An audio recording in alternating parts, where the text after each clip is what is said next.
This case takes us to Sanford, one of the cities of the U.S. state of Florida. It is situated in the central part of Florida.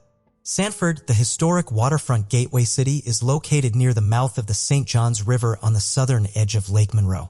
Thousands of years before the city was founded, Native Americans inhabited the region. Since then, a myriad of diverse people settled down in the Sanford region. The historic district has grown in recent years, drawing a wide range of restaurants and breweries and providing a charming low-key nightlife to the city. The Army, Air Force, and Naval Training Center in Orlando brought plenty of people to reside in Sanford for comfort. It has a tight-knit community where people help one another, even though it has its share of local crime. Pamela Kahanas's murder was one such crime. At Sanford, witnessed in 1984. Born on August 24, 1958, in Stillwater, Washington County, Minnesota, Pamela Jane Kahanes was the second youngest of 8 siblings. Her parents, Louis and Alice Kahanes, ran a dairy farm together to raise their 8 children. Pamela was raised in a close-knit, loving family in Stillwater. Later, she relocated to St. Paul so she could work for a publishing house. By the time she was 25, she wanted to explore more. She applied for the Navy, and fortunately she got the offer from the Navy to travel the globe. Pamela gladly accepted the offer and decided to report to boot camp in Orlando with her parents' approval. It was because of her background on the family farm. She was confident and well prepared for military duty. In order to travel across the nation to Florida, Pamela Kajones bid farewell to her 7 brothers and sisters in May 1984. She was excited about the boot camp and was indeed thriving in her training. Finally, she successfully made it through 2 months and graduated from the Naval Training Center of Orlando. Before reporting for her duty to serve the nation, she wanted to return home one more time to spend time with her loving family in Minnesota. But things didn't go as planned. On August 3, 1984, Pamela graduated from her training in the Orlando Naval Training Center after 2 months of hard work and consistency. The next morning, Pamela went to the Fashion Square Mall in Orlando. She bought a few things and spent a good time strolling around the area. She bought something in the late afternoon at a Kmart in Orlando. Between 6 p.m. and 7:30 p.m., she was spotted at the Navy Training Center with an unidentified man and then in Main Street. The two were strolling in the same area. Pamela and the unknown man were later spotted at the Mariners Club, a pub and club on the She was supposedly also seen after 8 p.m. at an ABC liquor store in Sanford. She was quite excited about the new life she was stepping into. However, fate had other plans for her. On the morning of August 5, 1984, a car was passing by the Riverview area near Sanford. It was around 7 a.m. and the driver was enjoying the calmness around when his eyes landed on something unusual. It was a woman lying unconscious in the front yard of an abandoned house in the same area.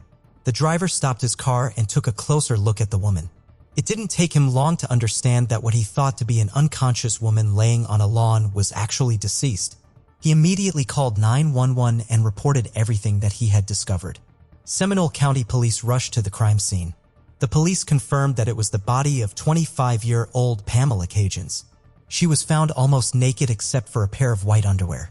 Nobody knew how she got to be a half-hour north of the Orlando Naval Training Facility. Was she taken to that place, or did she go there willingly?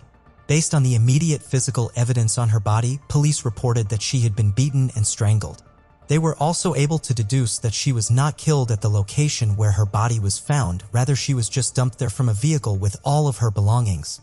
A generic receipt found at the crime site indicated that a transaction was made by Pamela at a Chinese restaurant around 1 a.m., which confirmed that she was still alive at 1 a.m. on August 5, 1984. Pamela had her whole life in front of her. But there she was, lying dead cold in the front yard of an abandoned house. A young lady who dreamt of serving the nation by fighting for it lost the battle of life to some vicious criminal. Was the criminal someone she already knew? Or was it some stranger who resided in the local area?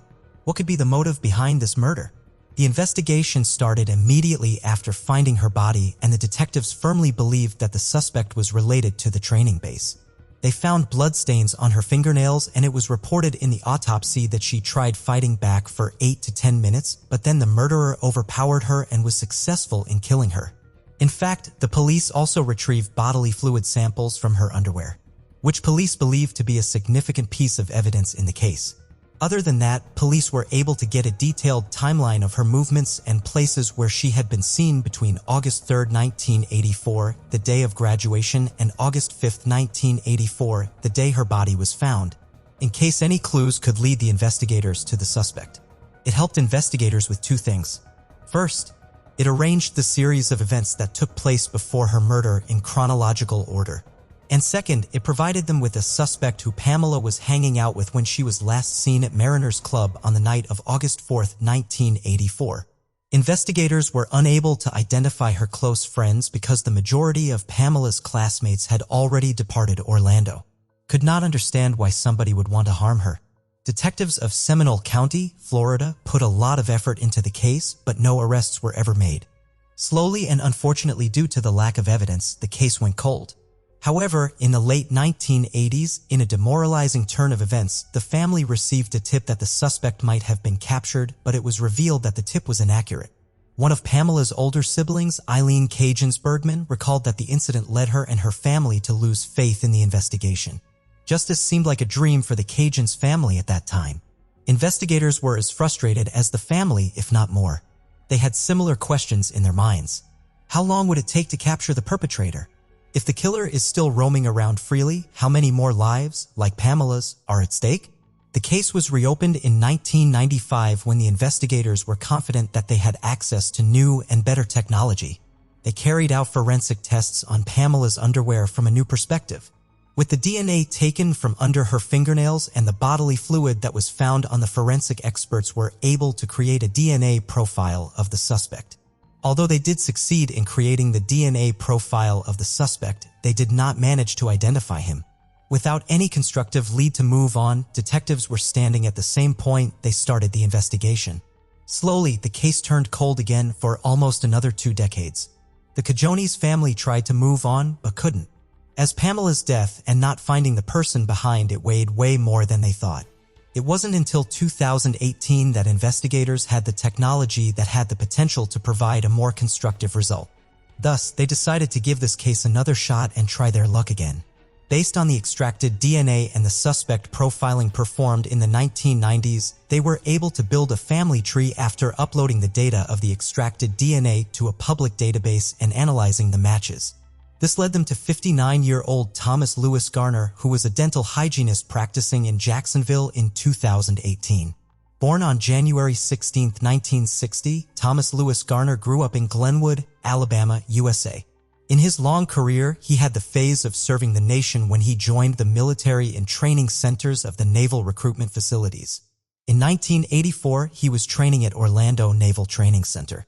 Soon after, he decided to leave the military and practiced as an independent dental hygienist.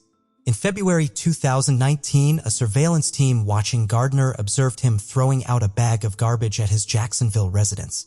They retrieved a cigarette butt, a cotton swab, and a piece of used dental floss from the bag. These items were sent for DNA analysis. Soon after, the results were back. DNA from the bodily fluid on Pamela's underwear matched Garner's DNA.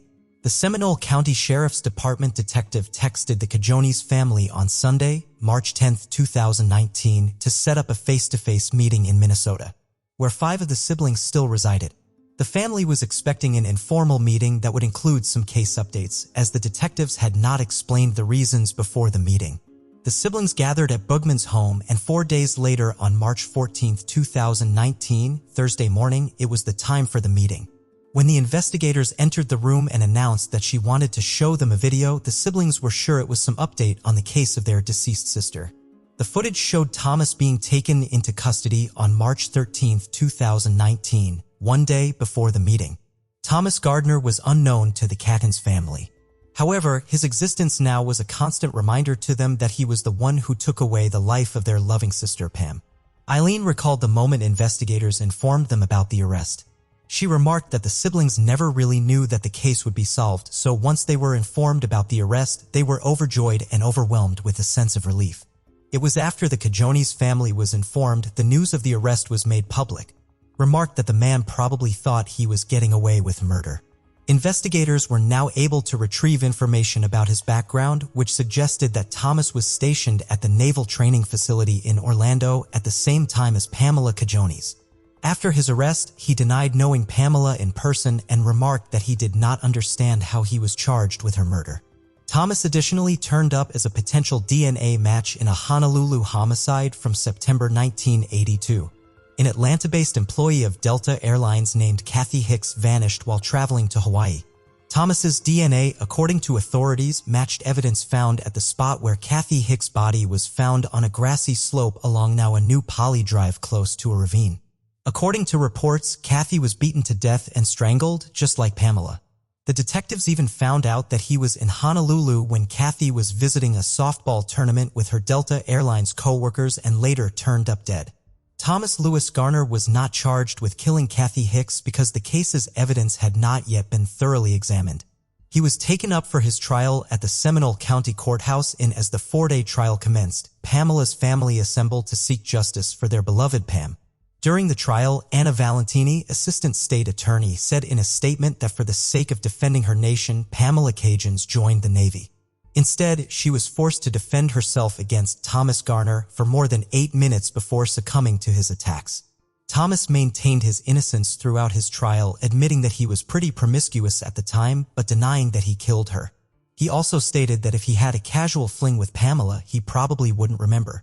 Although the motive behind the murder was unknown and Thomas kept on pleading not guilty to the charges against him, the matching DNA of his bodily fluid found in the underwear of Pamela and the DNA profile of Thomas told a different story. The fact that they were in the same naval training facility in Orlando in the same period was significant enough for the 12-member jury of the Seminole County Courthouse to give away the verdict of this case. The charges against him were proved in favor of the prosecution. After 2 hours of review at the Seminole County Courthouse in Sanford, Thomas Garner of Jacksonville was found guilty by a jury, according to Todd Brown, a spokesperson for the Seminole Brevard State Attorney Phil Archer. Circuit Judge Marlene Alva gave Thomas Garner a life sentence in prison. 2 hours after the procedure with the jury began on the Pamela Kahani's murder case, Eileen said the moment the decision was read was bittersweet. She knew that her young sister Pamela wouldn't ever return. But they still had to seek justice and let Pamela's soul rest in peace. She acknowledged the loss that was around the joy after the verdict was made against Thomas Garner. There was some relaxation, but there was no sense of closure. "It'll stay up there for a while," Eileen said. "Our parents are no longer with us, so it would have been lovely to be able to share it with them and let them appreciate this moment." However, the siblings acknowledged the happiness that the news brought for the rest of them. Nevertheless, the family had some painful recollections after hearing the judgment. Jerry Cahanes, Pamela's elder brother, stated it brought them right back to that same day when they heard the bad news. In Lake Elmo, near Highway 36, a striking new billboard appeared at Eileen's family's company, Country Sun Farm and Greenhouse, after the arrest. It was erected by Eileen's son, who was only 11 years old when his aunt tragically passed away. The billboard was put up to ensure that the entire community could bear witness to justice. Over the years, the case remained a point of deep interest for neighbors, friends, and Pamela's former classmates from Stillwater High who have steadfastly maintained their involvement.